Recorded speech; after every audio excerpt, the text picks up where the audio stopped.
ดีอยู่เงือมันเดินไปได้ขาดแล้ว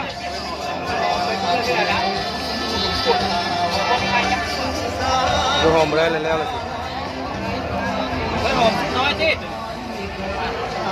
ไปยักษ์เพื่อน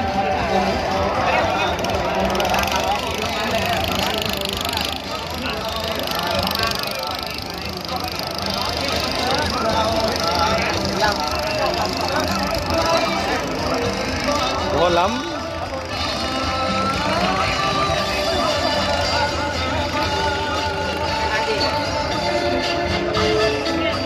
ไปค่อยพายังเลยสุดเลย ยังมีซิดอยู่แท้ยังมีซิดอยู่